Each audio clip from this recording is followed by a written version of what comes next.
In the shadow of the Camp Nou, one of football's most prestigious stadiums, a quiet revolution was taking place. Barcelona, a club that had once dominated European football but had fallen into financial chaos, was now ready to break every spending rule they had ever known. Two players, two names, a decision that would shake the entire football world, but what nobody knew was the incredible story of desperation, redemption, and a club willing to risk everything. This is what really happened. Welcome to the channel Football News in the World. On this channel, we explore the great stories of football, hidden events, and the facts that change the sport. We investigate the biggest transfers, the secret deals, and the untold narratives behind the headlines you see everywhere. Before we begin, subscribe to the channel, like the video, and turn on the notification bell so you don't miss anything. Your support helps us. Today, we're diving deep into one of the most controversial transfer sagas, Barcelona's attempt to sign. Álvarez and Alessandro Bastoni seemed impossible just months earlier. The club was in ruins financially. Their wage structure was destroyed. They were hemorrhaging money. Yet somehow they were preparing to spend like never before. How did this happen? What changed? And what were they willing to do to make it work? This is the complete story of how a fallen giant tried to rebuild. To understand this story, we need to go back, not just weeks or months, but years. We need to understand the disaster that Barcelona had become. For nearly 2 decades, they were unstoppable. Messi, Ronaldinho, Xavi, Iniesta, these weren't just great players. They were gods. The club had won everything. In 2009 and 2015, they won the treble, the domestic league, cup, and European championship all in one season. It seemed impossible this institution could ever fall. But then something changed. In 2020 and 2021, Barcelona made one catastrophic mistake after another. The club's board made a series of devastating decisions. They spent enormous sums on players who didn't fit the system. Coutinho for 160 million. For 135 million, these were the wrong players at the wrong time. Meanwhile, the club failed to adapt to a changing football landscape. Manchester City was on the rise. Bayern Munich was dominant. Paris Saint-Germain had endless resources. By 2021, the situation had become a crisis. Barcelona couldn't even register their own players because they had exceeded La Liga's salary limit so severely. They had to let Lionel Messi go, arguably the greatest player of all time, because they simply couldn't afford to keep him. The economic impact was devastating. The club's debt was enormous. Their wage bill was the highest in world football. The youth academy was no longer producing talent at the rate they needed. Joan Laporta became president in 2021, tasked with saving a sinking ship. He sold future television rights. He negotiated with creditors. Slowly, very slowly, Barcelona started to breathe again. By late 2023, the club had made significant progress. They were winning again. Young players like Gavi, Pedri, and Ansu Fati were developing into world-class talents. The future looked brighter, but there was still a void. Barcelona needed proven stars. They needed defenders who could compete at the highest level. They needed attacking options that could win games. And then, in early 2024, the club made a decision, a bold decision, perhaps too bold. Álvarez, too many. He was the future of football. At Manchester City, playing alongside Erling Haaland, Álvarez had proven himself one of the most talented young strikers in the world. He was in his prime. But at Manchester City, there was a problem. Haaland was there. Haaland was their primary striker. Álvarez was competing for minutes.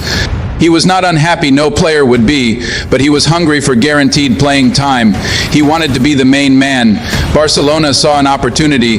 They approached Manchester City with a simple question: would you sell Álvarez? Manchester City said yes, but there was a price. Álvarez would not be cheap. Manchester City wanted approximately 80 to 90 million euros for a club that had been in financial crisis. This was enormous. Barcelona made a choice. They decided to pursue Álvarez with everything they had. They opened negotiations. They made their intentions clear. This was a calculation. Barcelona was betting that by bringing in a world-class striker, they could elevate their entire team and compete consistently. The negotiations lasted weeks. There were moments when it seemed like the deal would fall apart. There were discussions about payment structure and add-ons. But Barcelona was determined. By summer 2024, the deal was essentially complete. Álvarez would come to Barcelona.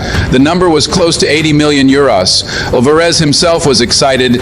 He would move to one of the biggest clubs in the world. He would have the opportunity to lead a team in Europe's most competitive leagues. But Barcelona's ambitions didn't stop with Álvarez. Simultaneously, the club was pursuing another target, Alessandro Bastoni, Inter Milan's world-class center-back. Bastoni was a different profile. 25 years old, already an established defender at one of Italy's biggest clubs. He was experienced, confident, and one of the best. Bastoni was also integral to Inter Milan's project. The idea that Barcelona could approach him seemed impossible. Inter would never want to sell, or would they? The sun sets over the iconic Camp Nou, casting long shadows across a pitch that has witnessed legendary triumphs and recent crushing financial burdens. But in the heart of the boardroom, a new vision is taking shape.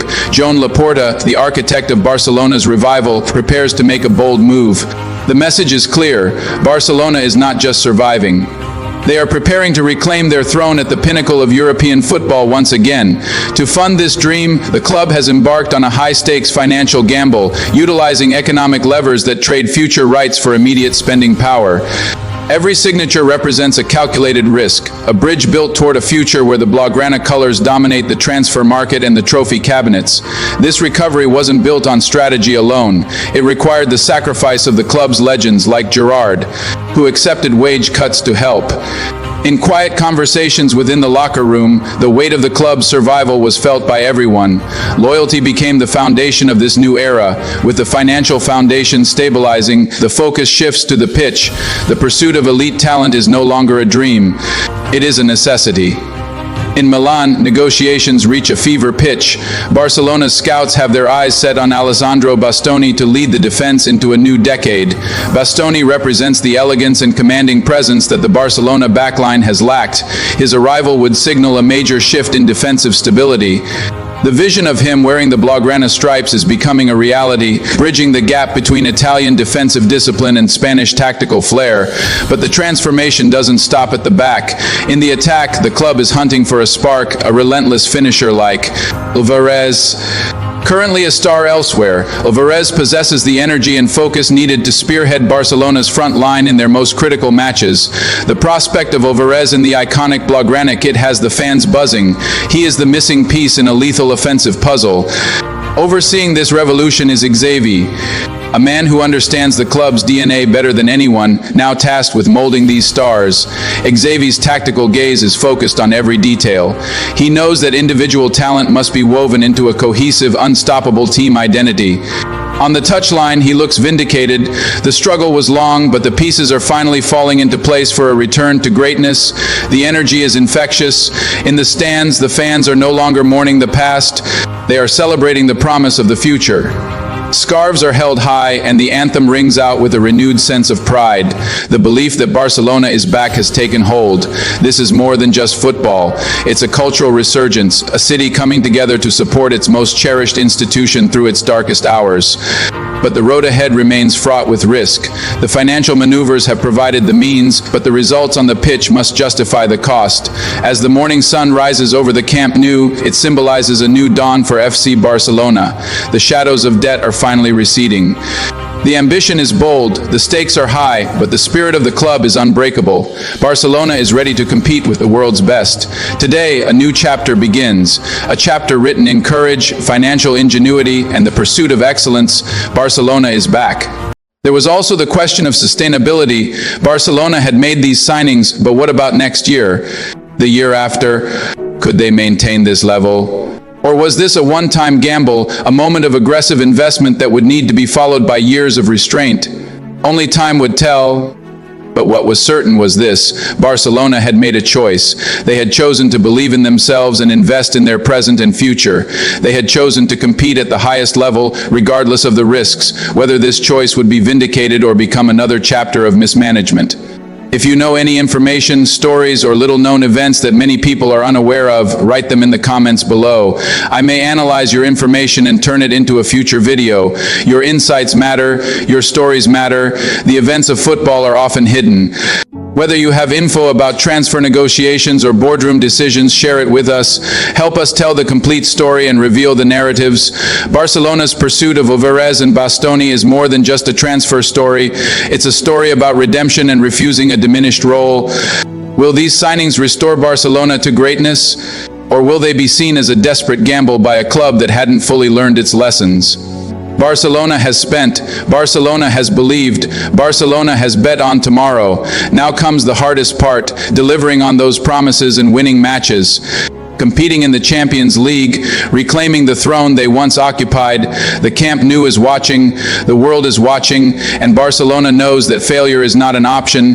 They have invested too much, they have risked too much, they must succeed.